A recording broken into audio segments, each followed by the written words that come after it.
కుటుంబ గౌరవాన్ని రోడ్డు మీదకి వేస్తున్నారండి.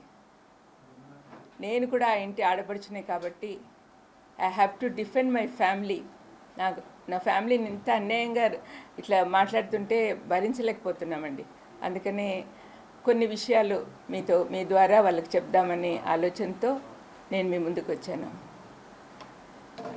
ఇక్కడ నిన్న రాత్రి నేను ఒక వీడియో చూస్తూ ఉన్నాను, వీడియో క్లిప్పింగ్ ఫ్రమ్ పులివెందుల. అక్కడ మా షర్మిలమ్మ కొంగు పట్టుకొని ఓట్స్ అడుగుతుందండి. ఈ పాలిటిక్స్లో సెంటిమెంటు ఈ కొంగులు పట్టుకొని అడగడం వల్ల గెలవగలిగితే మరి లీడర్షిప్ క్వాలిటీ ఎక్కడుందండి? అక్కడ మాటకు ముందు వైఎస్ రాజశేఖర రెడ్డి కుమార్తెనో అంటుంది. రాజశేఖర రెడ్డి అన్న ఉంటే కన్నా ఇలాగ చేసేవాడా? ఒక లీడర్కి ఉండాల్సిన లక్షణాలు ఏమున్నాయండి? అనవసరంగా అవినాష్ని దినమంతా హత్య చేసినాడని చూసినారా వాళ్ళు హత్య చేసినట్లు? ఎవరు వాళ్ళకి ప్రూఫ్ చూపించారండి? ఎవరైతే హత్య చేశాడో వాడేమో బయట తిరుగుతున్నాడు. వాడు చెప్పిన మాటలు నమ్మి వీళ్ళు డిసైడ్ చేసేస్తారా? వాళ్ళేనా డిసైడ్ చేసేవాళ్ళు? మరి జడ్జిలు, కోర్టులు ఎందుకండి? ఆ చిన్న పిల్లోడు వీళ్ళకంటే 10 ఏళ్ళు చిన్నోడు. అటువంటి వాడిని జీవితం అంతా నాశనం చేస్తున్నారు ఈ ఆడపిల్లలు ఇద్దరు. కొంచెమన్నా ఎంపతి ఉండాలండి. వాళ్ళలాంటి పిల్లోడే కదా, మా ఇంట్లో పిల్లోడే అబ్బాయి కూడా. మరి వాళ్లకు పిల్లలు ఉన్నారు, వాళ్ళ జీవితం అంతా ఎంత పాడు చేస్తున్నదో ఒకసారి షర్మిలమ్మ కానీ సునీతమ్మ కానీ ఆలోచిస్తే వాళ్ళకి అర్థమవుతుంది.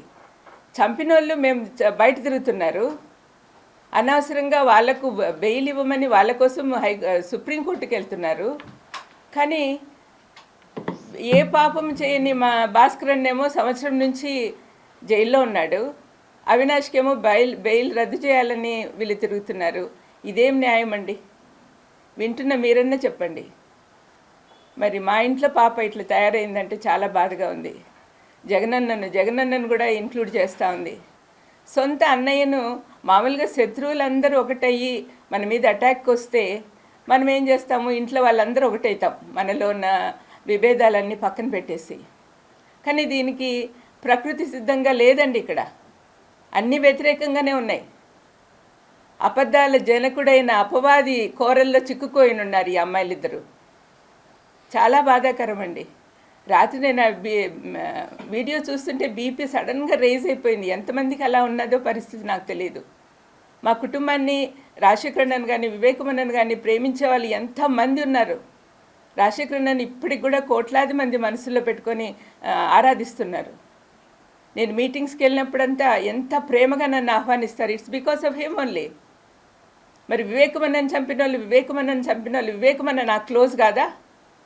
ఒకగానొక చెల్లెల్ని నన్ను నెత్తిన పెట్టుకుని చూసుకునేవాడు. వాళ్ళిద్దరికి ఉన్న ప్రేమ కంటే నా ప్రేమ ఎక్కువ అండి. నేను గట్టిగా చెప్పగలను. వివేకమన్న అంటే నాకు చాలా ఇష్టం. మరి నాకు బాధగా ఉండదా?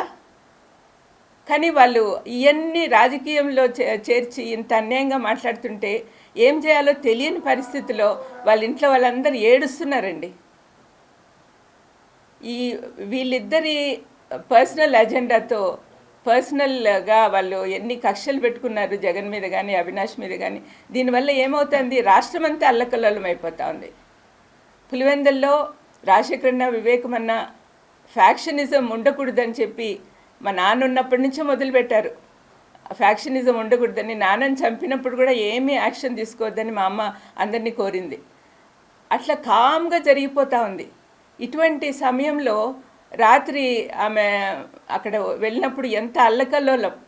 వాళ్ళు కార్యకర్తలు వీళ్ళని కొట్టుకోవడము, రాళ్ళు వేసుకోవడం ఇవన్నీ న్యాయంగా ఉన్నాయండి? సమాధానంగా శాంతి సమాధానాలతో ఉన్న వాళ్ళని ఇట్లా అల్లరి పెట్టడం ఎంత మాత్రం సమంజసం? ఇవన్నీ కూడా అండి దయచేసి వాళ్ళు చూస్తే అమ్మాయిలారా మేనత్తగా చెప్తున్నా, దయచేసి మీరు మారండి. ఇప్పటికైనా నోరు మూసుకోండి. This is not correct. రాష్ట్రాన్ని పాడు చేస్తున్నారు. జగన్ ప్రభుత్వంలో పేదలందరికీ సంక్షేమాలు అందుతున్నాయి, ఎంత హ్యాపీగా ఉన్నారో నేను చూస్తున్నా. మరి వాళ్ళ అటువంటి ప్రభుత్వాన్ని పడగొట్టాలని మీరు ప్రయత్నం చేస్తున్నారే. మీకు అసలు కరుణ జాలి ఏం లేదా? మీరే ఆలోచించుకోండి. కానీ మీరు చేసేది మాత్రం చాలా తప్పమ్మా. షర్మిలమ్మ, సునీతమ్మ. I'm very unhappy about it. And all our relatives, మన బంధువులందరూ కూడా మీరు అనుకుంటున్నారే మేము మీకు సపోర్ట్ చేస్తారని.